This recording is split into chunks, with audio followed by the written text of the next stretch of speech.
So I don't know about y'all, but I'm about sick.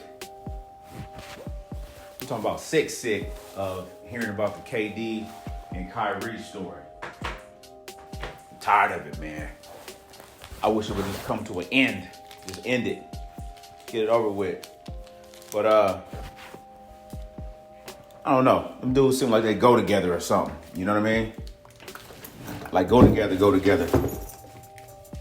What I mean by that is, I know that some of y'all out there have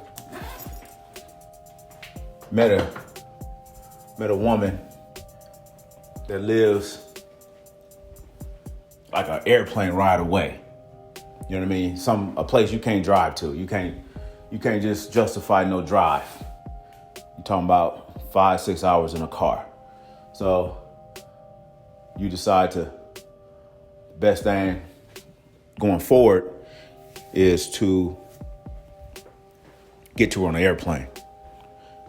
And you probably dated this girl for quite some time.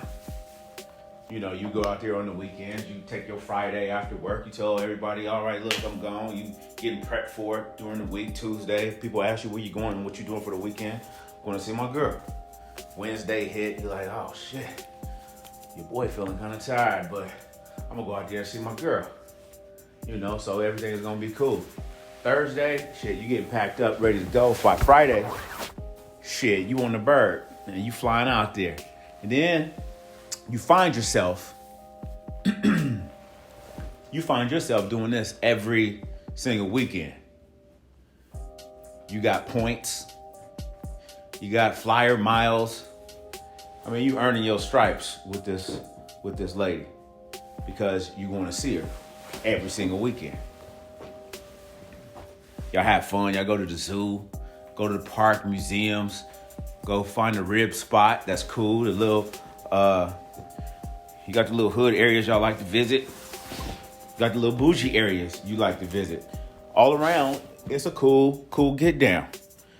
Y'all having fun. And when Sunday night hit, you back on the plane.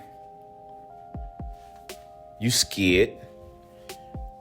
Damn, it's Monday late, like early Monday in the morning by the time you get home. And then you got to go to work early Monday morning. And you repeat this cycle every single week. Every week, you doing this. So all y'all know, I mean, everybody can vouch for me on this. At some point,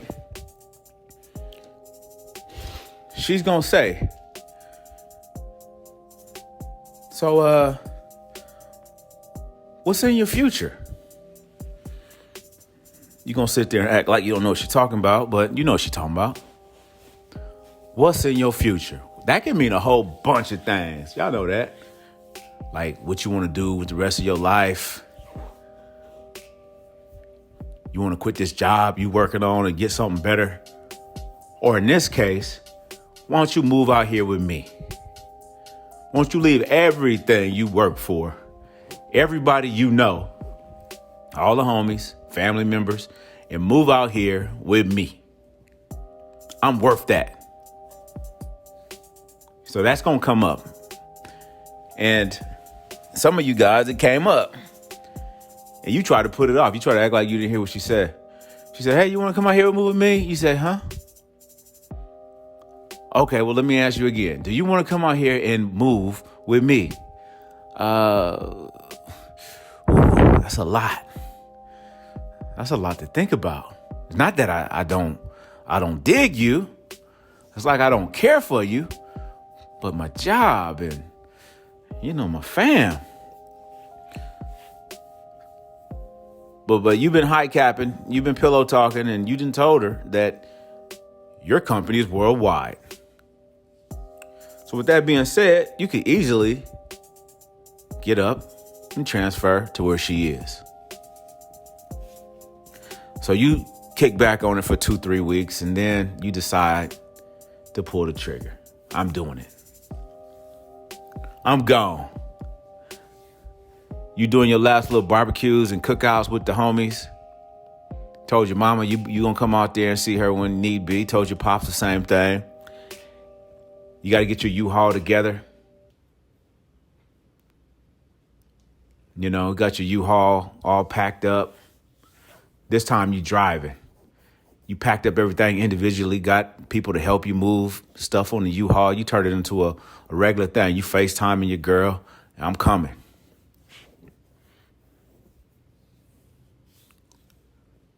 But then your boss, after you put your 2-week notice in, call you in and say, hey, listen, I know that you've already made your mind up and you put this transfer in and you know this job can still be here for you if you need it.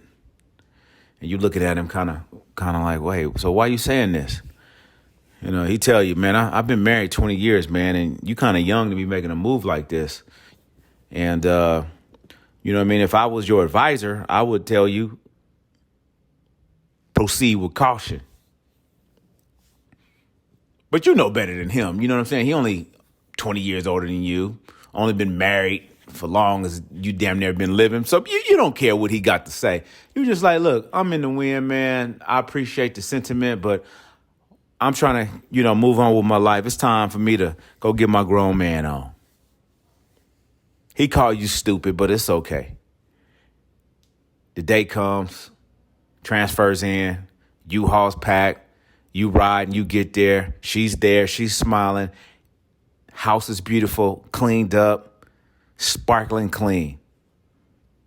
Got some food waiting on you when you get there. It's a beautiful thing, man. You made the right decision. Everything is what you thought it would be. First week, y'all pack, put stuff up, put the little excess in the garage and the closets. She kiss you every time. Every time she see you, she kissing on you. It's beautiful, man. That's what you moved out there for. That's what you moved out there for, ain't it, boy? A couple weeks go by. Y'all go into all the spots that you never really got to hit when you were just visiting. Now you're seeing the hoods and you're seeing some people twice. You're seeing some of her friends that come by a little more often. Talking to her mama now. Mom's is cool, but, she kind of in your business.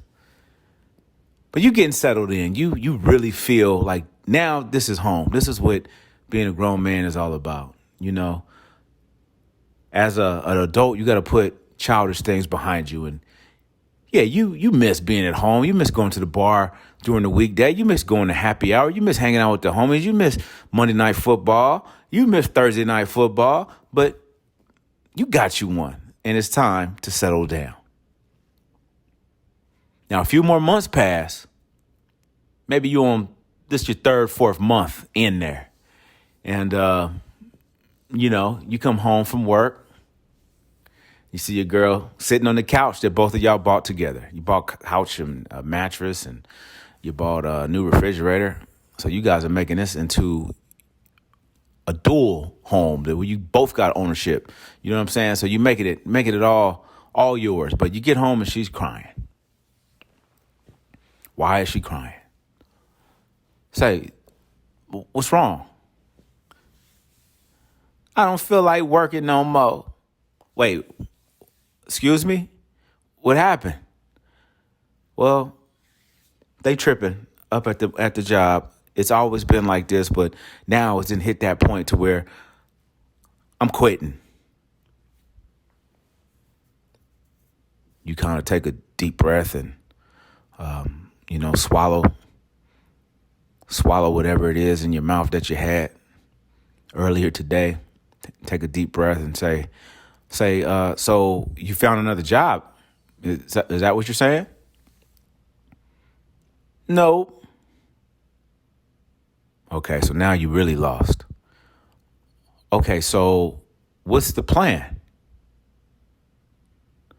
Well, the plan is what faith takes me to.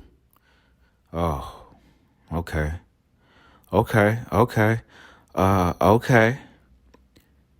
You sound like Lil Jon saying okay about 52 times. And then you say, well, listen, I think it'd probably be more advantageous, you use the word owner, advantageous for us to kind of hang on to your job until you can find another one.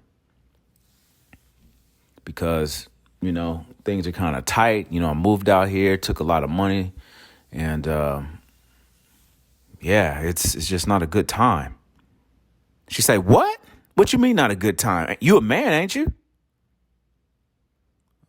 You're like, wait, what? You a man, ain't you? Oh, so now you question my manhood just because I don't want you to quit your job? Yeah, well, if you act like a man, I wouldn't have to question your manhood. That's what I'm saying. What's the problem? We're here to support each other, ain't we? Hey, look, you can't question my manhood like that. I mean, I get here, I feel like I'm getting ambushed. I see you crying, I'm trying to help, and then you hit me with this. I'm leaving. Okay, so now she go in the other room, and you hear, because you mad right now, but you hear her talking on the phone. You hear a whole bunch of, nah, yep, that's what I told him. But if you're going to be a man, you got to do these things. So you hear all of this from the distance. You getting hotter and hotter the more she's talking. Then you hear, well, can I come stay with you? Mama. And then here she come back in to the room. So now she done decided that she want to talk bad about me to the moms. Now when I see the mama, I'm going to have to duck. She's also decided that there's an option of her moving out with her mom and actually leave me here in this place that I wouldn't have come to unless she asked me to. Way out here with me, with no friends and no family. Oh, no, man, this can't be. So she comes back in and she's wiped the tears off her eyes and she's looking like a little deer with her eyes and like, listen, I made a mistake. I that's not what I want to do. I don't want to quit this job right now. I want to work this thing out and, I just need your support. Hell no. By then, you hot. You fish grease. You stand on principles. You let the ego move over to the front of your brain. Now, there's no turning back.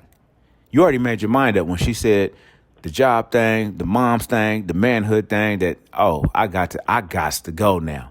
I've never seen the side of her, and I don't want to see no more sides of her like this. So you tell her, listen, no matter what you say now, it's a wrap. I'm on the next thing smoking. I'm up out of here. So she's like, wait. You're like, nope, ain't no turning back. I'm out of here. I don't want to hear nothing from you. I don't want to hear from you no more.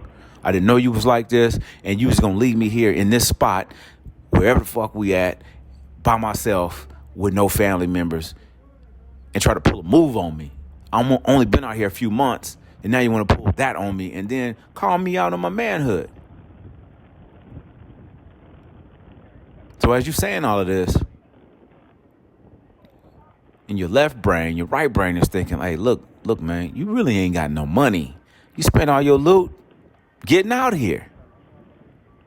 Where you going to go? You going to leave all your stuff here? You going to end up on Judge Mathis, boy? You going to have to sue this chick to get your stuff back. So now you're having left brain, right brain activity going on, man. So now it's one of them things where y'all both look at each other, look each other in the eye and say, I guess we got to do this thing together. For right now, we're trapped. So that's kind of the story of Kyrie and KD, in my opinion. And that's why I'm tired of hearing about this. Because this kind of stuff happens every day. People go through this stuff every day. They end up on Judge Mathis or a show like that trying to sue to get their stuff back. And for me, it's boring. Quit talking about this stuff.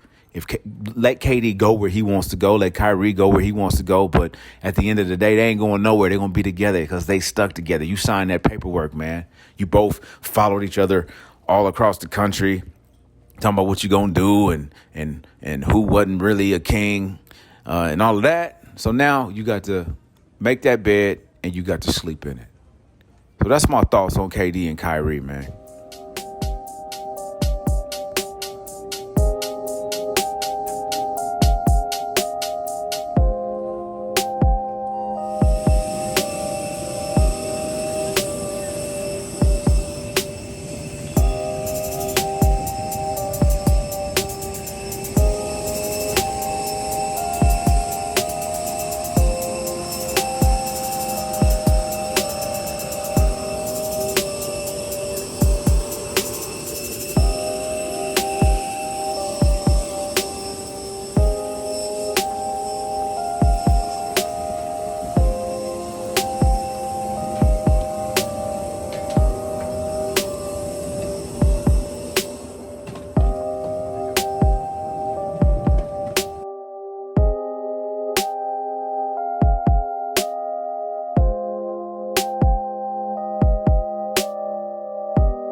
All right, new city, new state, new day. Let's get it.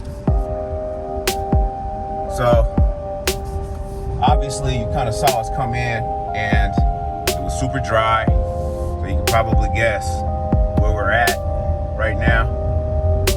Yeah, Phoenix, Arizona. But surprisingly, it's not as hot as I expected it to be. Right now, shit, it's probably like just 102. Okay, it can get more vicious than that out here. It's being nice. So we're headed to another location right now, a place that I like to touch down on every time I get out here. So let's ride on that and see if we can get to where we need to be. because I'm hungry. Right now. Not now, but right now, I got to have it. So let's ride. Patrick Mahomes. Patrick Mahomes. I know y'all heard it. I know y'all heard one of those anonymous defensive coordinators say that Patrick Mahomes was a street ball player. He like the GOAT, Manny GOAT, the GOAT out there, street ball legend. That's crazy stuff, man. Crazy stuff to hear that somebody out there who looks at a man that has 4 AFC title games under his belt, an MVP under his belt, one of the most prolific offenses in the NFL and in NFL history. A man that threw for 50 touchdowns, has a completion percentage of over 60%, quarterback rating over 105%, average. And this is a street ball player. This is a person who, this guy says, after you take the first read away from him, he don't know what to do. He's going off of guts and glory. That's the only thing that he's really making it off of in the NFL. He faked his way basically to an MVP and to a Super Bowl championship and a Super Bowl MVP. Thrown for damn near 20,000 yards in 4 whole seasons. But this is street ball legend right here. We're talking about Manny GOAT. Whoever the hell said that, and whoever that quote is attributed to, need to shut they ass up. They don't know what the hell they talking about. Because I sat back and watched some of the preseason snaps of Patrick Mahomes, and I was very impressed, and I remain very impressed. I mean, how could you not be impressed by this guy? Yes, he makes some throws that most people can only dream of making. Throwing off of the wrong foot, throwing by running backwards, throwing across his body, throwing underhand, throwing left-handed. He just has an assortment of skills that many other quarterbacks can only dream of. So what and why do you guys think that this anonymous, anytime somebody's anonymous, you know they're about to be like a YouTube commenter saying all the racist shit that they can say without having anybody being able to pin it on them? But this guy essentially called Patrick Mahomes out and put a racial trope on him because of course it's a racial trope out there about the black quarterback. If you don't believe me, just look at what just happened with Kyler Murray's contract. Kyler Murray's contract had a study clause in it until it got called out into the media. Patrick Mahomes is being questioned for AFC championship games, Super Bowl MVP, league MVP, 50 touchdowns, over 60% percentage completions. I don't know. What else could he do in order to get off that list? Well, one of the things he can do to get off that list is don't give a shit about that list. Because the more you care about making people like that happy, the less happy you're going to be. And life is about trying to be happy, trying to separate, or what I should say, do addition by subtraction, by taking people out of your lives that are negative and causing nothing but confusion. So a person like that causes nothing but confusion if you let them into your brain. So I really like what Mahomes said in regards to this anonymous defensive coordinator who probably is on one of the sorriest damn teams in the entire league, I'm sure. But I like Mahomes' response. And the response was something to the effect of, that's weird. Like, that's a weird-ass person who is still talking about the black quarterback, who still got problems with him making plays, and is doing it anonymously. So again, like I said, that's the worst people in the world are the ones who can perform anonymously on the internet and be negative on the internet without anybody checking them. No checks, no balances. So Mahomes said he's going to let his play do the talking, and all quarterbacks who are getting scrutinized where others do not face that same scrutiny. So that's the difference between a black and a white quarterback, is the scrutiny is much different. So Mahomes said he's just going to let his play do the talking, and he advises his counterparts that are black quarterbacks to do the same. And I thought that was noble. He didn't sink down and start, throwing shots at the person, just called him weird. And that's just enough. Just enough, because that fits the description of what a person like that is. That's just a weirdo. That's a person who really does need to be identified, though, because he's on a team, I'm sure, filled with African-American players. And he feels like there's an inherent deficiency in those players' game based on their racial makeup, which is weird. So what I did, though, is I watched a little bit of the game from Patrick, and I saw some incredible plays. I saw him making some incredible reads. Absolutely does not just go to the first receiver. Like, what this guy's trying to say, for you guys that don't really understand the technical aspects of the quarterback position, but the first read is the person that normally you want to go to. Like, if you call up a play, like you got one receiver running a 9 route, which is a bomb. Basically, you got an inside slot receiver running up the seam. Then you got your outside receiver on the left side, maybe running a hook. So your first read might be, okay, I want to go with the seam route. So if the defensive coordinator, takes that seam route away, then you go to either the fly, which is the bomb guy, or you go to your hook guy on the left side.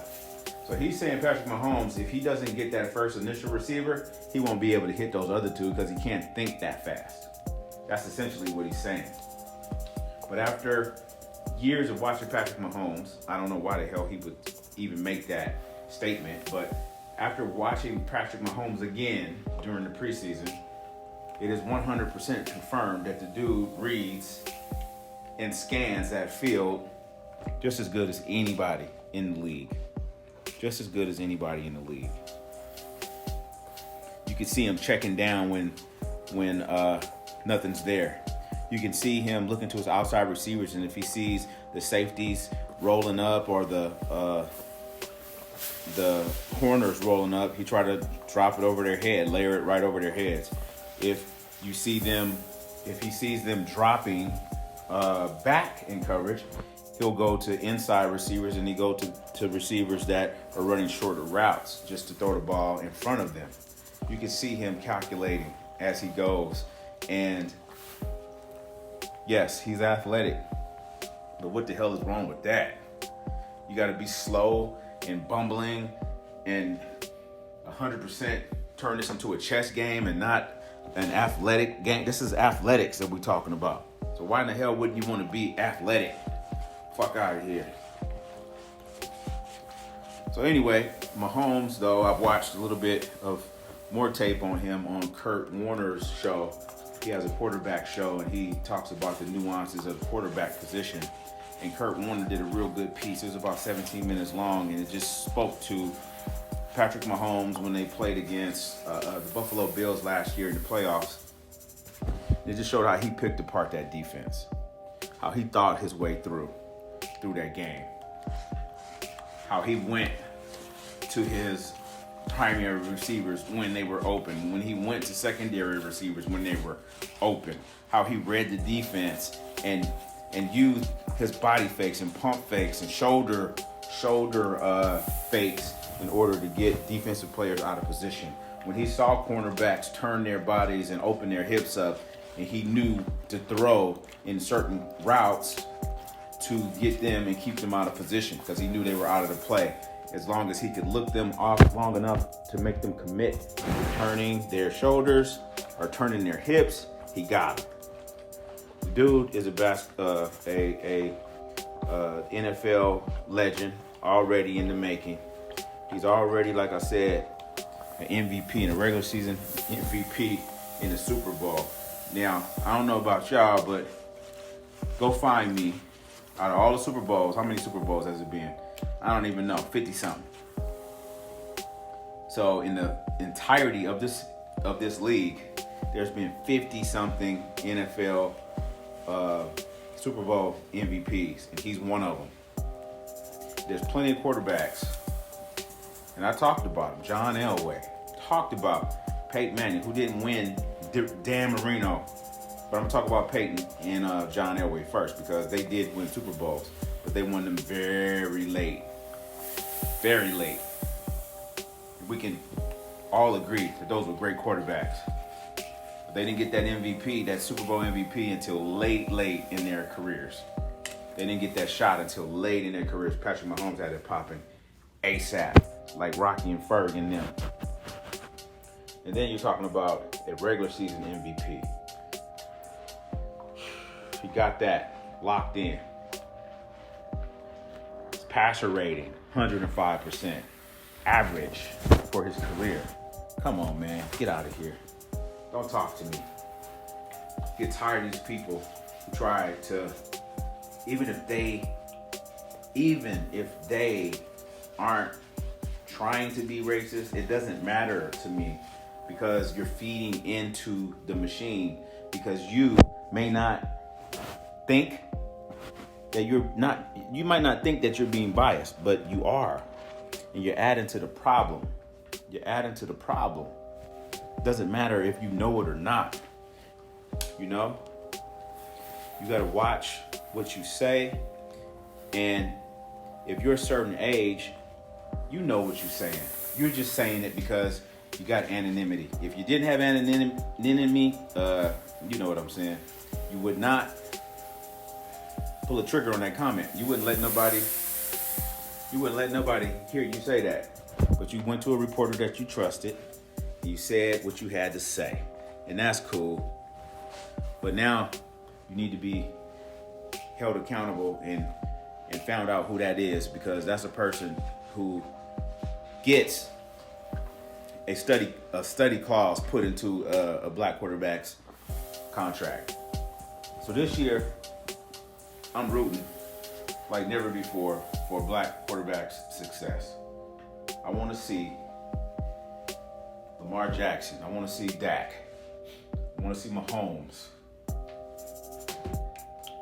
I want to see every quarterback that steps on that field that's African American succeed this year. I want them to succeed this year. Russell Wilson, succeed this year. Because now I'm tired of this. I've been tired of it. As y'all know, we got segments on black quarterbacks and the history of that. You know, the history of the Michael Vicks and the Randall Cunninghams and the Donovan McNabbs and the Fritz Pollard and the Shaq Harrises and Doug Williamses of the world. You know, we go deep on those subjects, so it means a lot to me. And to see that this stuff this still exists is disheartening. But if you're a person who looks outside of sports and just looks at what the world is going through, and in particular what the United States is going through politically, you know that racism ain't dead. You've been misled. That's pretty much what it's about right now. people are really showing their asses. And what we got to do as black people and as advocates for black people is prove these people wrong, to stand up, fight for justice, make them feel real stupid and low when you make such an asinine statement like Patrick Mahomes is a street ball player. That just street ball. Street ball is just basically you think that he just goes out there and goes off instinct. He's just an instinctual player. He's just guessing the whole time. Everything he's doing, he's guessing right. He guessed his way into an MVP, guessed his way into a Super Bowl, guessed his way into 4 AFC Championship games. He's a good guessing ass motherfucker. You know what I'm talking about? So I'm rooting for him. I'm even rooting for the players that are on the bubble. Philly quarterback, Saints quarterback. You know, it's a lot of them on the bubble that need to perform this year. But I'm rooting even harder than before for them because I just know that a lot of the world is against them just because of who they are. And that's just a fact. I'm not making up any of this. That's just a fact. That's what the world thinks a certain way about you just because of skin color. And that's about the stupidest thing. That's about the stupidest thing that was ever created, because it is a creation. Made up. It's made up. Because I know you all know that if you know people, if you've been around people, there are people that are different colors that are super smart. And then there's people that are all different colors that don't make any sense at all. That are damn near crazy. So let's just continue to stay woke on these things and not let people get away with these things, because what happened with Patrick Mahomes and what happened with Kyler Murray is what led or preceded that was Colin Kaepernick. So that's the kind of thing that happens when people have their minds made up on who you are before you even walk into the room. So as long as you're playing the game of life the way they want you to play it, everything is fine. But as soon as you step out of line, as soon as you get on that knee, everything they thought about you spills out. Just spills out like a fountain. So until we can lower the bar on this prejudice and have you view me and see me as an individual man without seeing me just as an individual black person, and we got a ways to go. But if you ain't gonna see me as a man, then fuck you. Don't need to hear from you. Don't need to hear from you. I don't care what you say and what you do. Okay? So let's just keep on doing our thing. Don't worry about the noise from the few, because the few can kick up a lot of dust if you let them. And then you look around and it's only like 2 or 3 of them compared to the hundreds of people that advocate for you. So we got to stay positive. Keep on doing addition by subtraction of negative things out your life. And we'll be fine. I am the King Dray Mack.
Pulling up on the location.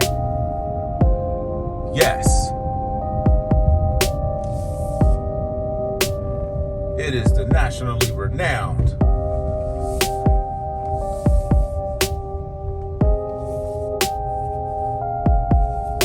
y'all see that red sign up there? What's my favorite word? Chris? Yeah, Ruth Chris. Made it.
Not too bad.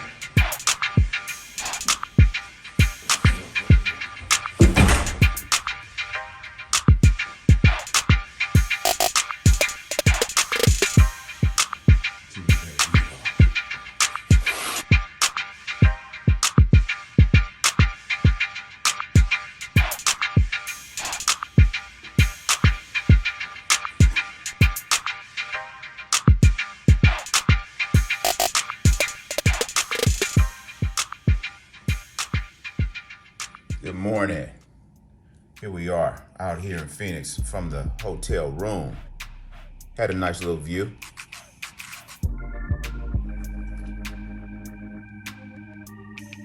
Looking cool out there. Well, it don't look cool out there. It look hot out there. But you can see the mountains in the background. Camelback Mountain.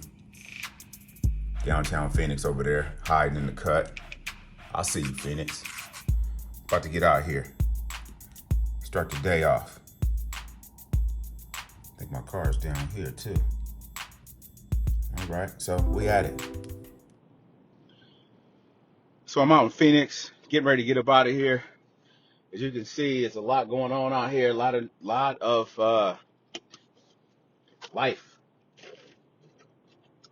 a lot of residential areas, a lot of everything. You got all these different chains and different places to eat. It's just really a metropolitan city, but it's just set in the desert, man. Too damn hot, 109 degrees right now as we speak. Y'all heard me say this before, but I just can't do it. Couldn't live out here. Just too much. Just too much. But that said, I wanted to cap off my trip here by talking a little bit more about what had me upset about the black QB situation, and namely Kyler Murray.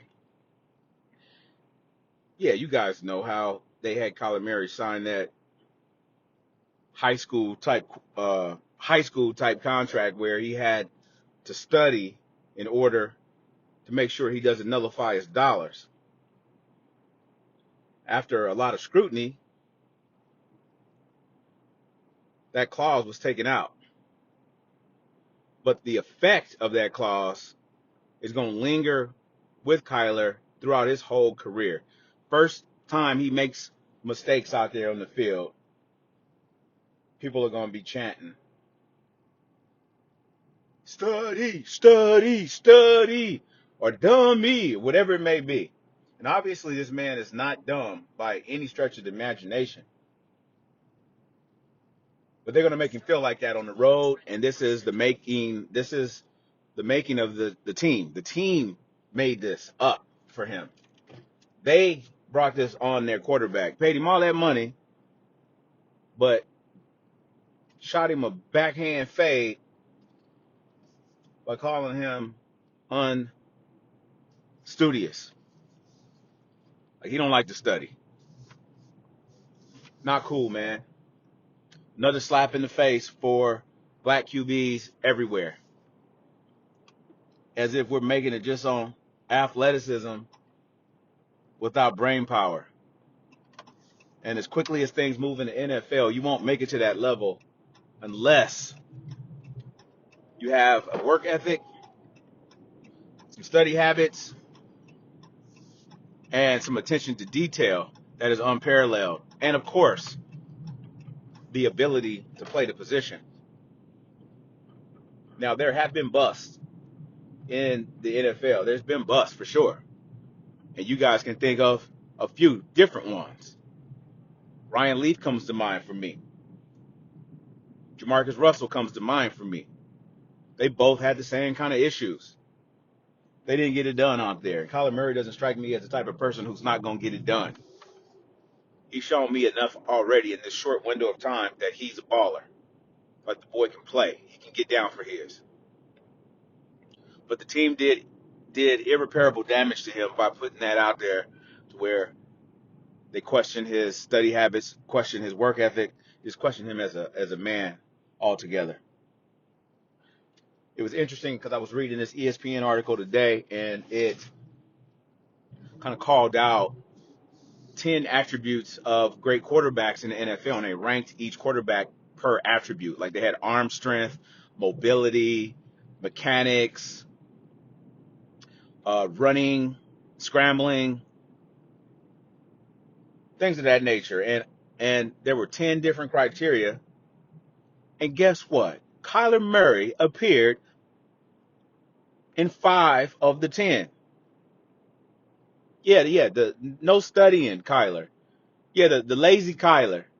The Kyler that can't think on his feet happened to fall in to the top 10 in 5 different categories. I mean, arm strength. Just think about that. Dude is like 5'9". And his arm strength is up there with big guys like Josh Allen and Patrick Mahomes. It's really incredible. He's been blessed with a rocket launcher on his arm. So it's really, really disheartening to see that anonymous person who leaked that story, or who made that clause in his contract turn into fruition, is now having to backpedal, take that out of his contract, and try to repair this man's reputation. But in all these different categories, he's been ranked in the top 10. And in some of those categories, up in the top 3. Says a lot about his natural ability, his study ability, his hard work, and his dedication to the game. I think it's just crazy. Every time I turn around, we have to have these conversations. So I just wish we stop having these conversations. So what Kyler's going to have to do, though, when he's out there, he's going to have to troll these fans that are trolling him. So when he goes out there and he makes big things happen and he wins those playoff games, I want him to show up to the press conference with some bifocals on and his playbook in his hand and his backpack on, and look like a nerd. Like, that's all he does is study. That's all I do. They ask me if I was him, what do you do on the weekend? Study. What you do at night? Study. What's the first thing you do when you wake up? Study. What do you do when you're studying? Studying. So what happens when you go to sleep at night? I'm studying. Wait, I saw you on vacation out on the Greek islands. What were you doing? Studying. So that's all you're going to get from me if I was him. Because at the end of the day, it's obvious that this dude studies. It's obvious that he has a brain for the game. And his team did him a disservice by putting that out there. No matter what internal issues they had going on with Kyler, any behavioral or maybe even immature situations that they felt Kyler were putting them in, you don't ever go out and bash your star player. As much as my kids got on my nerves growing up, and kids can get on your nerves. Everybody knows that they got kids. But inside the household, you can lay that discipline down. You can tell them what it is that you think is going to get them to the next level. You can talk bad about them if you want to. But if somebody else come and talk bad about your kids, you're going to slap the shit out of them. Or you're going to want to slap the shit out of them. If you're at a basketball game watching your kid play and you hear somebody in the crowd say something bad about your kid. Oh, number 30, you a punk. You a bitch. You're going to turn around and say, hey, you talking to a kid right now, and it's my kid. Shut your ass up. You're going to protect your kids. And this is exactly what the Phoenix, or shouldn't say Phoenix, the Arizona Cardinals didn't do. They went out there and even did more of a disservice than not standing up for their kid. They went out there and talked bad about their kid. So when that person in the stands was yelling, "Number 30, a punk. Oh, he a bitch," they was like, "Yeah, number 30, a bitch. He a punk." So they added fuel to the fire with this, and now they're going to have to clean it up on this man's behalf, and hopefully they can get past it so this man can have a great career because he's an exciting player. I love to see that rocket arm that he has. I like to see him scramble out of trouble and make plays, and I want to see him do well. And then we got 3 and 5. They'll be right down at the end, right across from us. But also a word of caution if you're getting off at Terminal 3. Cars coming this lane to the right, and these cars right ahead of us. And what happened is they often shoot straight across that crosswalk without even looking, like you see with that black car. You didn't see any brake lights or anything. So please be careful. I was pushing a person across there in a wheelchair and almost got hit. If I didn't have that person in a wheelchair to be a buffer for me, I might have got hurt. But I pulled him back. Come on, you man, this is a hard bus.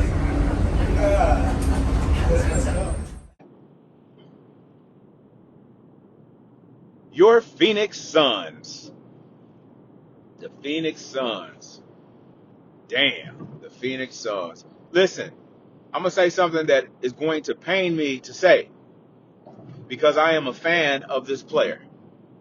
I've been a fan of this player ever since they entered the league. I think this player is great. Not even good. I think this is a great player. I think this is a player that I would like to have on my team. And he is a player that was almost on my team. He almost came to the Lakers. But the league pulled some tricks and stunts that kept him off the team. I have a long history of rooting for this guy. And he has a long history of not making it over the top as a player. If you haven't guessed by now, I'm talking about Chris Paul. Chris Paul. As great as Chris Paul is, Chris Paul has not been able to get it done at any of the stops that he's been on in his NBA career. Pains me to say that. Pains me to say that because he's a smaller guy. He, like me, he gets to his spots. Like me, he gets to his spots. And he leads the team the way the old school point guards used to lead teams.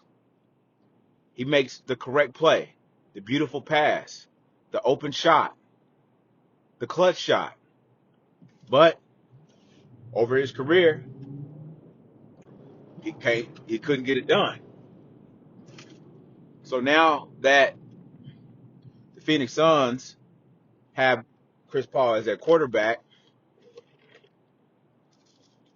nothing has changed. They made it to the promised land, but they haven't made it through the promised land. It's a difference. You got there, but you didn't get it done while you were there. And time is unkind. It waits for no man. And Chris Paul waited a little bit too long in order to get himself in position to win the big game. So unfortunately, the Phoenix Suns have a captain, a quarterback, a leader of their team who is great. But he's just not enough to get your team to the top. You got Aiden, you got Booker, you got Campaign. You got all these players that have ability. But you probably need another piece, a big piece, in order to get it done. Chris Paul's time is running out. Like I said, Phoenix Suns, you got a great regular season team. You got the desert version of the Golden State Warriors. You got the burnt up state Warriors, the BSWs, because it's hot as hell out here. You just don't got enough to get it done. So I'll be watching this year, watching you, Phoenix, seeing what you do, watching what buttons you press to get it over the top. But I don't think there's any button you can hit aside from bringing in somebody like a Durant, bringing in somebody like maybe even a DeMar DeRozan with the existing team that they have. Just a team like this needs a key player, not just some side work. They need some mainstay work. And I just don't know if they're going to be able to get it done.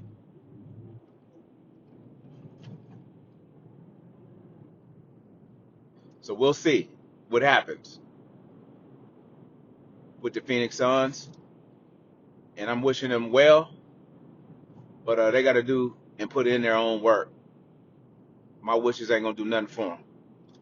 They got to put that work in. And Chris Paul is going to be the leader of that team, and he's going to be the one that sees them through if they're able to do it. I don't expect that to happen, but I'm rooting for him to get second. Because the Lakers got to get first, baby. All right. We out.